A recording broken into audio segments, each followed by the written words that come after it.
Hi and welcome. You're listening to the X22 Report. My name is Dave and this is episode 545 and today's date is December 18th, 2014 and the title of this episode is FBI Implicates North Korea in Sony Hack to Push Many Agendas. Now we need to take a look at this entire picture of what's happening here. We understand that Sony was hacked. We don't know by who. Of course, the government already knows where it's coming from, who did it. The FBI is out there saying, yes, it was North Korea, but we have absolutely no evidence whatsoever. The U.S. government, the central bankers are out there saying, yes, we know exactly who it is. It is North Korea, but we just don't have any evidence. You just need to believe us. We saw this happen when MH17 was shot down, and the corporate media, the U.S. government, they were all out there telling everyone that, yes, it was Russia, and that's all we saw day after day. And when we found out that Russia had nothing to do with this, and then all of a sudden those stories completely disappeared. And of course, then we saw other things occur. Now, the same thing's happening here with this Sony hack. They're using it to demonize North Korea. They're using it to place sanctions on North Korea.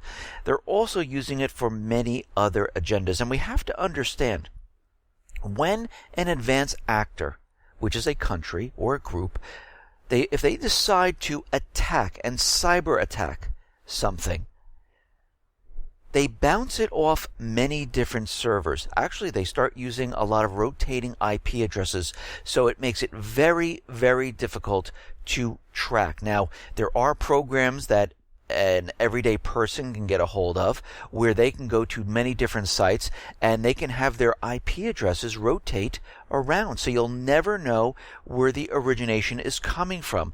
This is the same thing that each country does, advanced actors do, and it is completely and almost impossible to find out where the attack came from. Because if this was true, nobody would be receiving spam email. They would track it down and they would stop it and block it. But again, you don't see this happening. If this was true, they'd be able to track everything back and they know exactly where everything is coming from, and all of it would be blocked. Again, this is not happening. So we can see right now, this is being used for propaganda purposes. It's for different agendas, and we're going to discuss this a little bit later in this report. Let's get into the economic collapse news. Now, out in the UK, we understand that they're having a difficult time like many other countries, and of course they're trying to cover it up just like every other country. They're trying to convince everyone that everything is absolutely fine and there's absolutely nothing wrong with the economy, but we see that there are things wrong. Right now, a new report came out and they're saying that over 50,000 young Britons aged between 16 and 18 are devoid of education, employment, or training and are undocumented by local authorities. They are effectively being failed by the state, and this is coming from a new report. The report, Out of Sight, warns that Britain's crisis of neat young people who are not in employment, education, or training is far more serious than local authorities realize, because tens of thousands of them simply disappeared off the radar. Our educational system, both pre and post-16, is failing more people than we realize. And we see this happening in many different countries where a lot of people are just falling off the radar, especially those people who are looking for employment. They're just not counted. The government just doesn't care anymore about these people because they've given up. They really don't want it. And they use this to pretty much manipulate all their numbers. And we see this happening in many, many different countries where they're starting down that path where they're manipulating numbers, so their numbers look a lot better than what's really happening in the economy. And we can see that the youth, they are the next generation for each country. They're the ones that are supposed to be going to college, getting a better job, making more money so they can spend and purchase goods and real estate. And we are not seeing this happen whatsoever. A lot of teens, a lot of youth who are coming out of college, going through high school, are finding it very difficult to find jobs, very difficult to find permanent, good-paying jobs, and we see this continually happening all over the world. Actually, I should say the private Western Central Bank countries, and this is not going to stop happening. It's going to continue. Now, out in Switzerland, we see the Swiss National Bank is imposing an interest rate of negative 0.25% on-site deposit account balances at the SNB, the Swiss National Bank, with the aim of taking the 3-month LIBOR into negative territory. The Swiss were kind enough to give the Russians an advance notice that their cash is not welcomed in their country. So we can see out in Europe, they are receiving negative interest on their currency. What is the purpose then of leaving your currency in the banks? It makes no sense whatsoever if you're receiving a negative interest rate or zero interest rate. The only reason why you actually keep money in the bank is to receive a return on your currency, but this is not happening anywhere in the private Western Central Bank countries at this time. It is very difficult to make any to earn any interest on your money at this time because of the interest rates being suppressed so low. Now, here in the United States, we see jobless claims decline across the United States. Continuing jobless claims spike over 6% last week and then collapsed 6% this week. Now, something is wrong here. How could this be fluctuating so much right now? And the Labor Department says there's nothing unusual whatsoever. So basically, we can see the continuation of manipulating the job numbers. And we also have to remember this is the holiday season where a lot of companies are taking on part-time work. We also have to remember those people who are being let go in certain retail markets, if they don't fit into the category of making a certain number of dollars or working a certain number of hours, they are just not counted whatsoever. Now, here in the United States, we also see manufacturing completely imploding on itself. Right now, after printing 40.8 in November, a 21-year high, the Philly Fed collapsed back to 24.5, missing the expectations of 26. New orders, employment, lowest since April. The Philly Fed notes that the survey suggests a slower pace of expansion of the region's manufacturing sector. And we're seeing this all over the United States, where manufacturing is definitely slowing. Now, we also see the U.S. Services PMI plunged to 53.6, missing expectations of 56.3 by the most on record. This is the 6th straight month of declines. Job creation slumped to 8-month lows. The extent of the slowdown suggests that the economic growth in the fourth quarter could come in below 2%. So we can see already things are not going well here in the United States. And there's another indicator. We look at the Baltic Dry Index, but we also look at Caterpillar. And right now, it seems that Caterpillar is not doing well. It reverted to its double-digit declining ways when not only did the dead cat bounce in the U.S. end with year-to-year increase slumping back down to only 5%, the lowest since February of 2014, but the carnage in both Asia and the Pacific area and Latin America just got even worse, with retail sales crashing 24% and 37%, which means that for CAT, the Great Recovery is now 25% worse than the Great Recession. And when you look at the graph of Caterpillar, all you're seeing is the sales are below 0%, and it's just getting worse and worse as time goes on.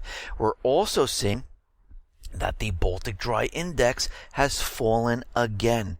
Now, it's under 1,000. It's at 827 points. It dropped another 11 points, which is an indicator that things are really starting to fall apart. We need to remember that prior to 2008, the Baltic Dry Index was at 11,700 points. It dropped during the Great Recession to about 647.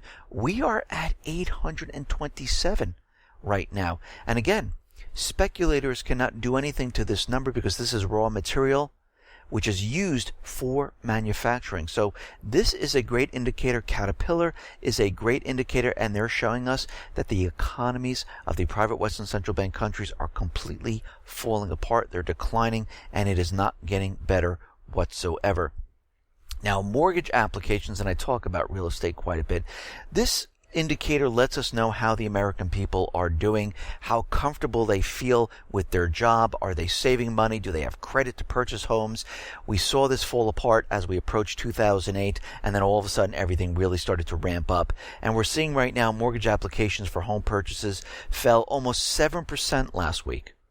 And each week I report on how mortgage applications are doing, how refinance applications are doing, how the gauge on real estate sales are going, and they've been declining almost every single week. Mortgage applications tumble back to 20-year lows. Now, Citibank is out there, and they're trying to explain away why real estate is not doing as well as it's supposed to be doing.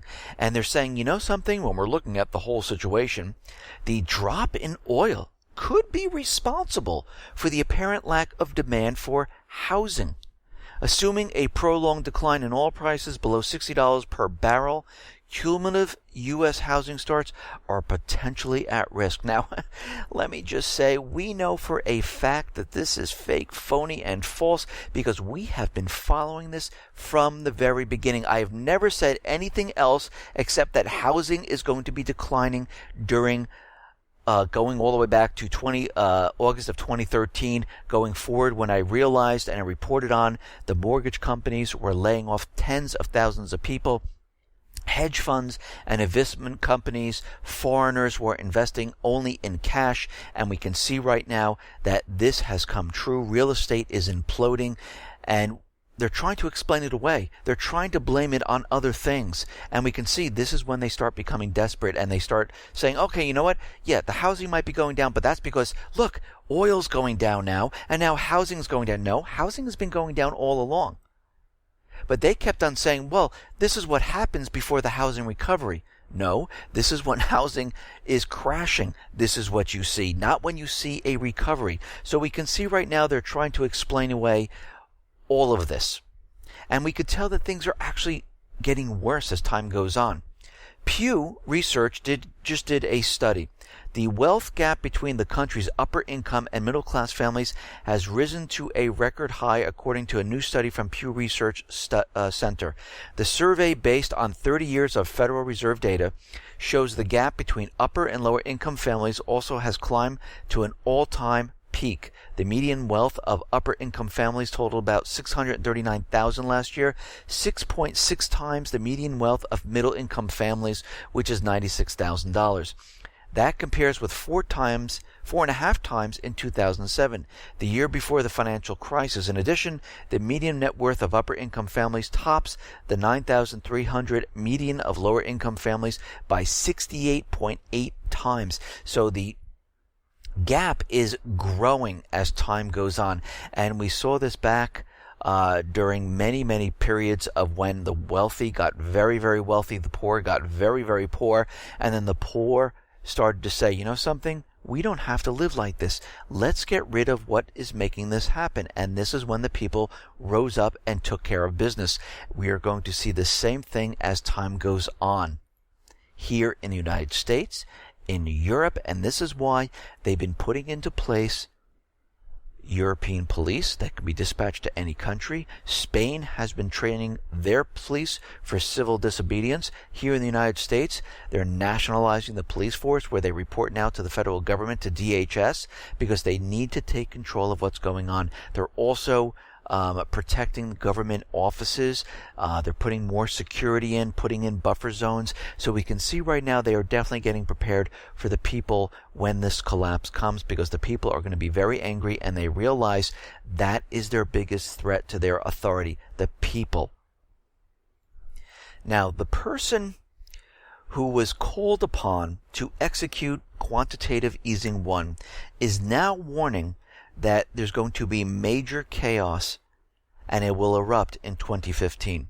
Now, we're going to have to watch this. We've been following the economic indicators for quite a while, and we see that almost everything is declining, everything is getting worse, and eventually it's going to come to that time period where things just completely crash and they can't control it, they can't manipulate it anymore. It could be 2015, we don't know at this point, but we're going to watch and track everything as we approach this time period, because of course what our government and the central bankers are going to try to do, they're going to try to explain it away of why this is happening. They're going to say it's not our fault, and of course they're going to use events to blame it on other countries or other groups, but we will have the evidence that no, it was the central bank, it was the US government, and it is time to make a change. It is time to release them of their duties, replace them, and put the government, the banks, back into the people's hands, and eventually this will happen, and we will have an opportunity to do this.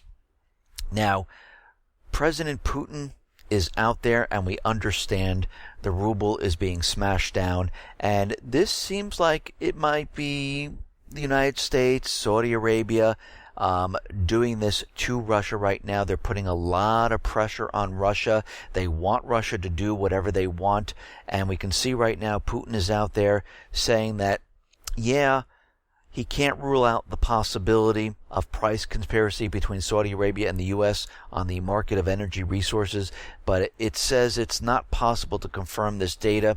There's a lot of talk around in what concerns the causes for the slide of oil.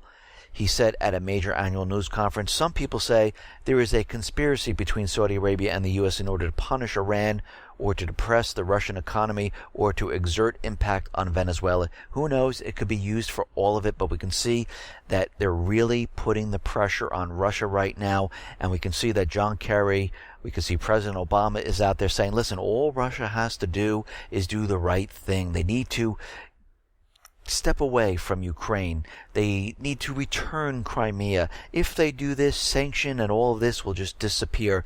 And with a statement like that, that tells us that yes, they are definitely behind this. And we have to remember what President Obama said when he's talking about Cuba, that sanctions and isolating countries just don't work. And 50 years is completely the evidence we need to show that yes, it doesn't work. Then why are they placing sanctions on all these countries? Why are they isolating Russia if it doesn't work? Again, another lie out of our government officials.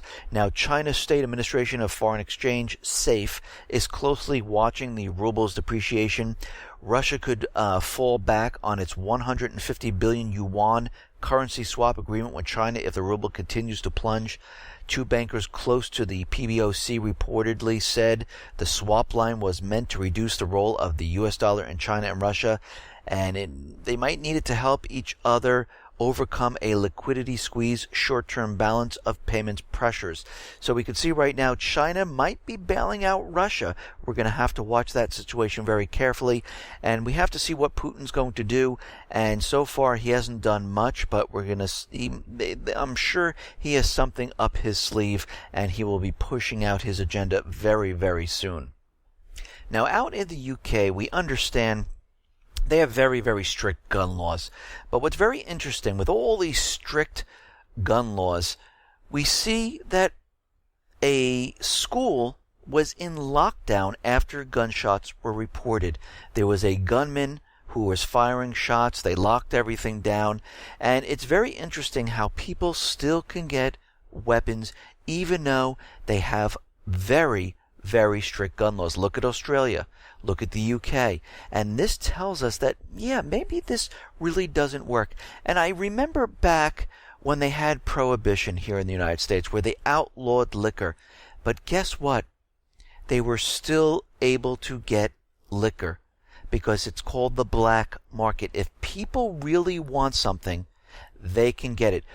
Now, we have to remember, criminals who really want weapons or liquor or anything, they know, or drugs, they know how to get it. They know where to look. They don't go through the proper channels. They don't go through fingerprints. They don't go through a background check. No, they go onto the black market and they get the weapons they need. So all of this, all these laws that they keep talking about, all it does, it makes the everyday person not get the weapons. But the criminals, they're still able to get it. And if you ever noticed, all the gun attacks, all the shootings always happen in areas where, one, they want to push a gun law in that area, or it's a gun-free zone.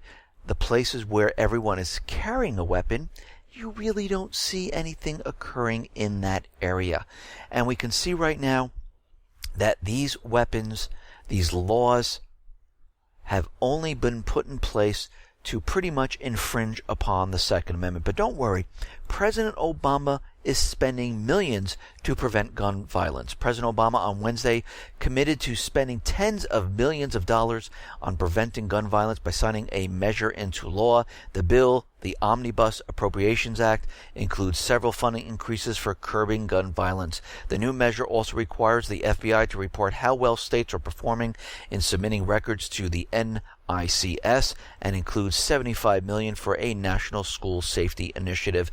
And of course, we see they've been pushing one called Project Century, where they tell the next generation that no, owning guns is very, very bad and you shouldn't own them whatsoever. And they give them these manipulated statistics to convince everyone that they should not have weapons whatsoever because they're very dangerous. And of course, what they're trying to do is train the next generation. And we can see this very evident with Common Core, where they're rewriting a lot of the rights, letting the children know that rights are privileges that are given by the government, and they're basically brainwashing the children of the next generation, and they're hoping that they would be able to get rid of the Constitution and the Bill of Rights, and this is what they've been planning on for a very, very long time.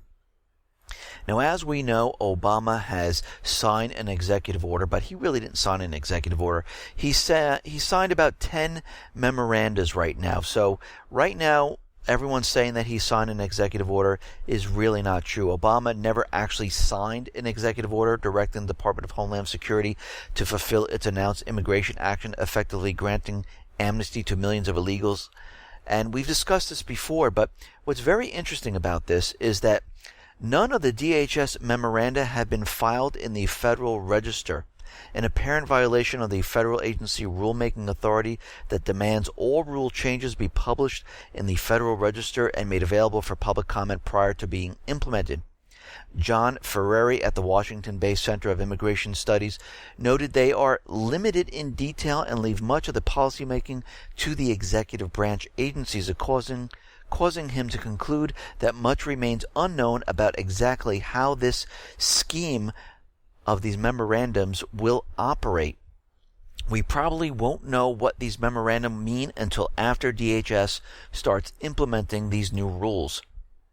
None of these memorandum are based in law. The memoranda are really nothing more than a calculation of what the Obama administration thinks it can get away with. Obama is undertaking a whole remaking of the U.S. immigration system. Fitton cited that the Anti-Deficiency Act, which prohibits government from creating an obligation to pay money before funds have been authorized for the purpose of 31 U.S. Code Section 1350, specifies criminal penalties for doing so.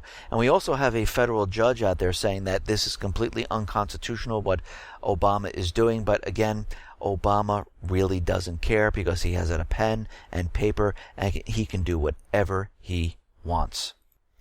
Now, the corporate media, ABC and Washington Post, they created a poll, and they are telling us that 59% of the American people believe that yes, we should torture suspected terrorists.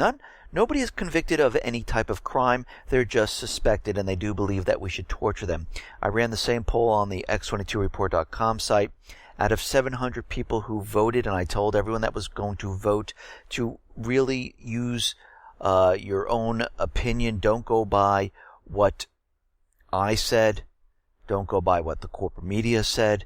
Don't go by what the government says. Go by what you truly feel. And 700 people voted, and 83% said absolutely not.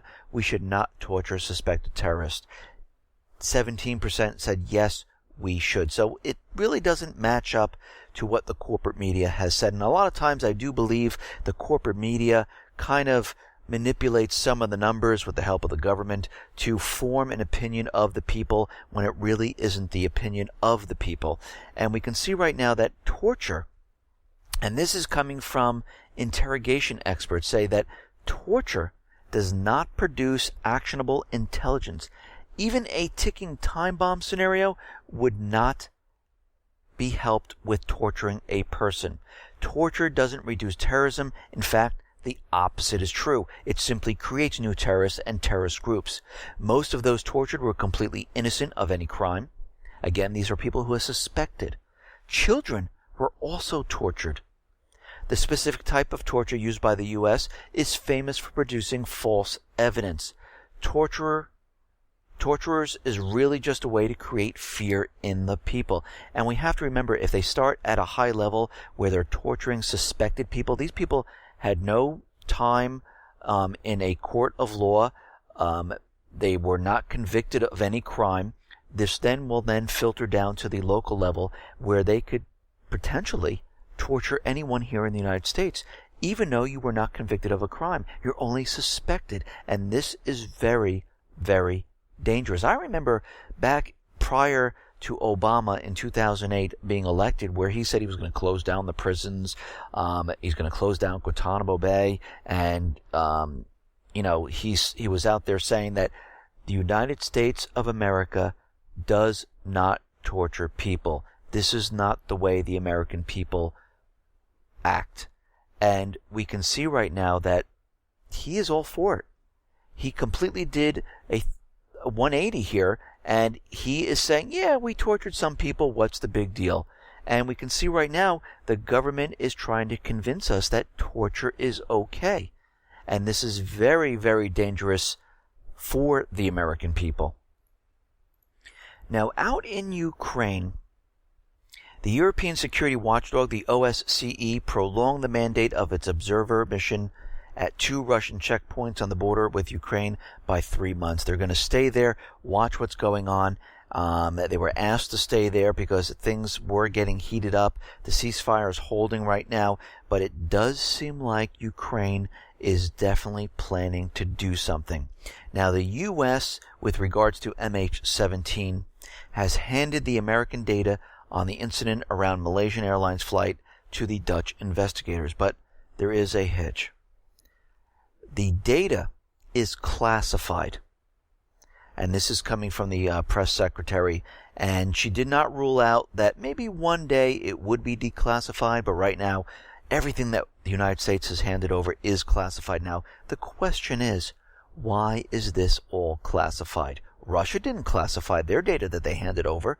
Why is this? And why is there a secret pact with the United States, the Netherlands, Ukraine, Australia, Germany? Why do they have a secret pact where all information will remain secret? And if one country wants to produce something, the others can veto it and it will remain secret because they're covering up something very big. Now, there's a Ukrainian soldier who was part of the crew that operated the supposed missile battery that the Ukrainian government claims shot down the Malaysian MH17 airliner on July 17th.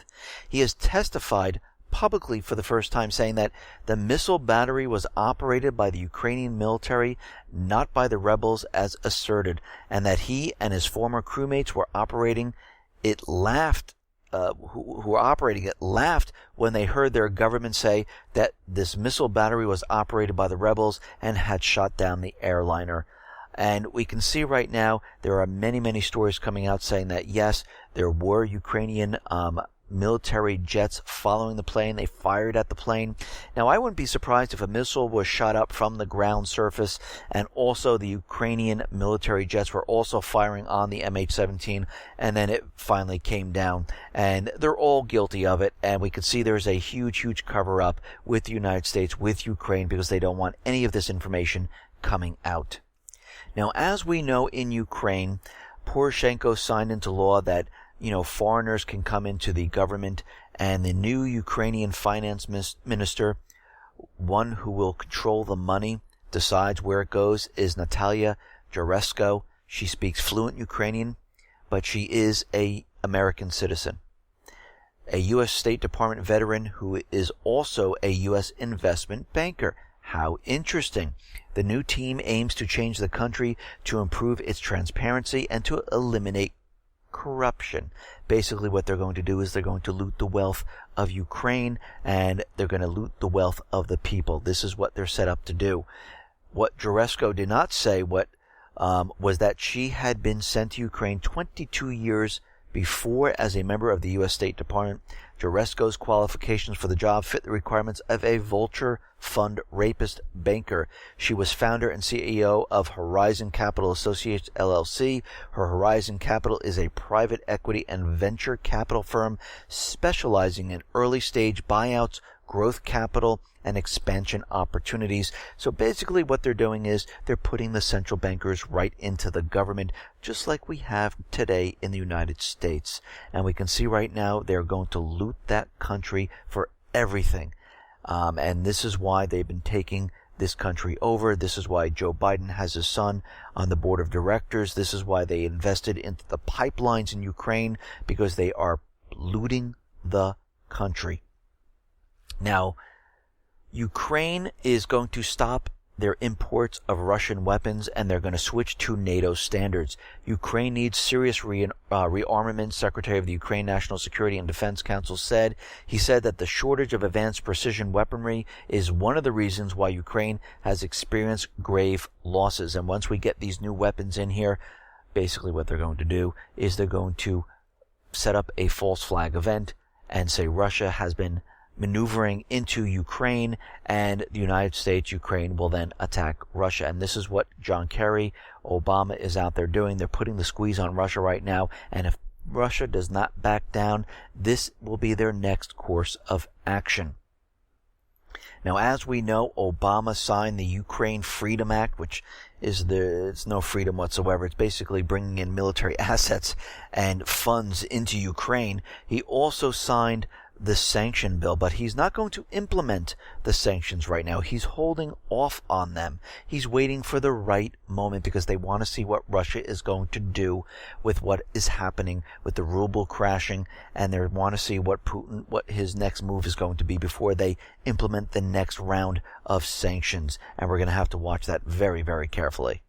Now, Russia is sailing their frigate ship through the Suez Canal. After finishing the passage, the ship will head for its destination in the Mediterranean, where it will join the permanent Russian Navy task force in the region. So Russia has brought in another ship into the region, and it seems like they're maneuvering their military assets, because NATO has admitted that, yes, they are building up military assets along the Russian border.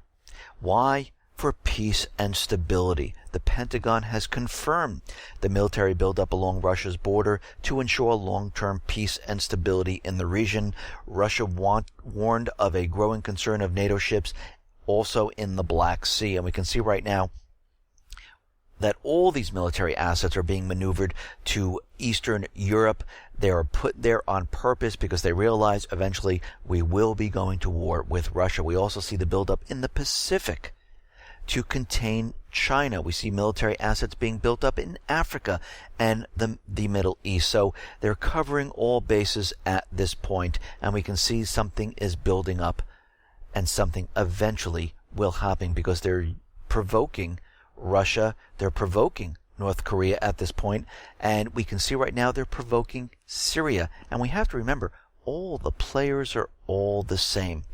Now, we understand that Obama came out yesterday and said they're reestablishing ties with Cuba.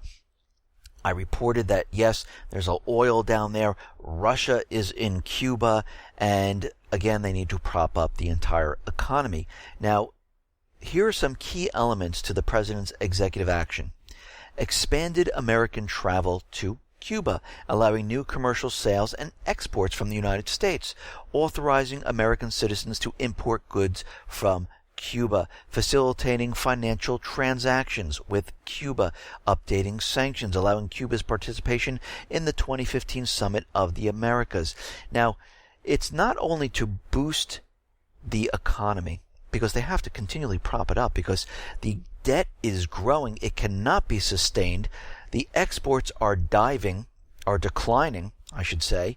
And we can see throughout Europe, throughout the United States, things are getting worse as time goes on. The Baltic Dry Index continually falls. And we can see right now the other reason why they're being nice to Cuba, it's because Russia is a direct threat. Russia has alliances with Cuba. And they realize this, and they don't want Russia to bring in military assets into Cuba. And I think we've seen this once before. This is when it all started with Cuba. Russia business leaders are in Havana this week to negotiate new deals with Cuban companies in the spheres of pharmaceuticals, health, agricultural, transportation, communications, energy, mining, and tourism. Cuba and Russia are also reportedly in the process of renewing intelligence collaboration. Russia will reopen the former Soviet base in Lourdes, just west of Havana on the coast. Part of the base, which was used as a listening post on U.S. military and maritime activities across the strait, is actually used as a computer center right now. Cuba also reportedly agreed to let Russia install a global positioning system on the island. So we can see right now the United States is looking at the situation and saying, you know what? For military strategic positioning, it is a good idea to make friends with Cuba. We can boost the economy. We can then drill for oil around Cuba and help them out in that regard, and also put a base on Cuba, an embassy on Cuba. And this way we can counteract whatever Russia is doing. We see this happening in Africa with Russia and China. Wherever Russia and China is, guess what? That's where the United States is. So we can see right now they're doing the same exact thing. Now it looks like hundreds of U.S. troops are now deployed in the Anbar province of Iraq. About 350 U.S. troops are stationed there, and they are fighting now against the Islamic State, or it could be the people of Iraq. We also are starting to realize now that this troop buildup in Iraq is now accelerating. More troops are headed to Iraq. 1,000 additional U.S. troops are expected to be deployed soon. This will bring the total up to about 5,100. And if you notice, the periods of time when troops are being deployed is becoming shorter and shorter, and the count of troops is going up. And we can see right now that a top U.S. commander in Iraq says additional American troops will be coming to Iraq. A lot more than people think. And this is mission creep, where they slowly bring in the troops, and before you know it, we have about 30,000 soldiers inside Iraq. And we understand they set up a division headquarters. They've commandeered a air base in Iraq, and they're preparing for U.S. troops. Now, it seems like there was a botched cyber attack, and it unmasked Syrian dissidents and has experts worried that the Islamic State group is adding malicious software to its arsenal. Internet watchdog Citizen Lab says an attempt to hack into systems operated by dissidents within the self-styled caliphate could be the work of hackers affiliated with the Islamic State group. Citizen Lab said that there is a circumstantial evidence of the group's involvement, and cautioned that if the group has moved into cyber espionage, the targets might not stop with the borders of Syria, and they might attack the United States. Now, we heard this once before, and again, as we know, all the players are the same. The Islamic State, Syria, Iran, North Korea, Russia, China, and they're building up the propaganda that, yes, we will be attacked by one of these countries or groups, and they will bring down the power grid, they will bring down the financial institutions. And we can see right now that someone is really lying about what happened there in Sony, because we discussed before, it is very difficult to track down who used this IP address, because all you see is the last area of where the attack came from. And advanced actors can bounce these IP addresses, and they can rotate them to any area they want. There's tools that you can go out and purchase right now that will do this for you, where you can visit the same exact website with using rotating IP addresses, and it will look like you're coming from Africa, it will look like you're coming from Canada, it will look like you're coming from Switzerland, and they will not know where you actually are. And we can see now in the magazine, the website Wired, they are also saying the same thing. It is very difficult to find out where this is actually coming from. The United States right now is considering possible options against North Korea. And of course, this will be tougher sanctions to cut them off from the global banking system. And you can see right now, they're pushing the agenda, the propaganda. Now, there were emails leaked from Sony, which shows the United States government was involved at high levels with the content development of the movie, The Interview.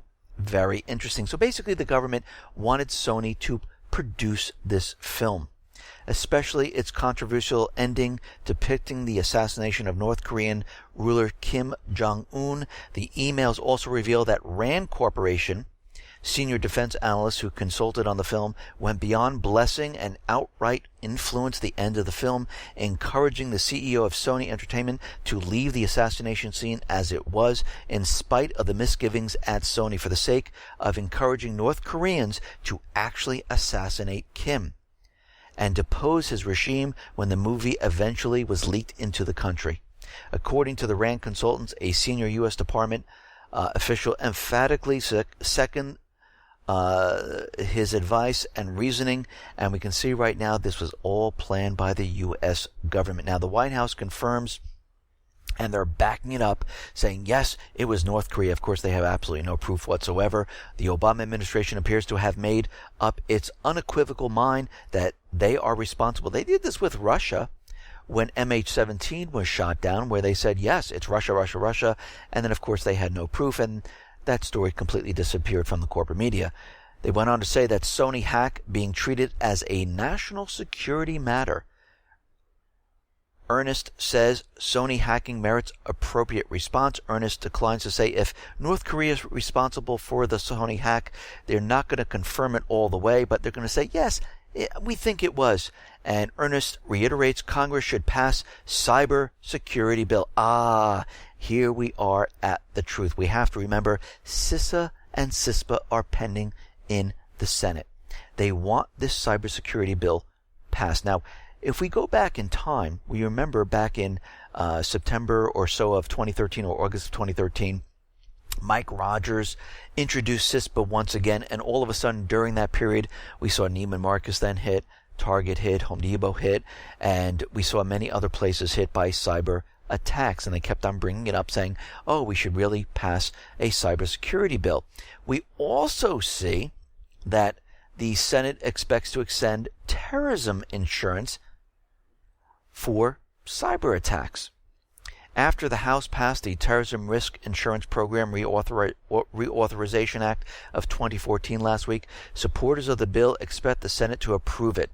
But it wasn't approved. The U.S. terrorism insurance bill fails to get a vote in Senate. So right now, they want the cyber bill passed, and they want the terrorism insurance passed, because what will the terrorism insurance do for them? Well, they want to increase the amount that companies and corporations are insured from 100 million to 200 million. So when this false flag event occurs, they are insured. They are protected. And you can see that all of this is being done for certain agendas. Agenda number 1, demonize North Korea. Place sanctions on North Korea. So again, the players are always the same. North Korea, Iran, Syria, Russia, China, and many other countries. We also see they want to pass some legislation. The cybersecurity bills. What better way is to show that, oh look, North Korea attacked Sony for this picture about North Korea. This was a complete setup. And we can see this is how the government gets things done. They already have the bills waiting, and all they have to do is create some type of an event to convince Congress that, yes, this is the right thing to do. They did it right after 9/11. The Patriot Act was sitting there waiting. They do this every single time. They did this with Sandy Hook after the shooting there, which really didn't happen. They had bills waiting to be voted on, ready to go. They do this every single time. Listen, everyone, thanks a lot for listening. Be well, be safe, and especially be prepared. Thanks a lot.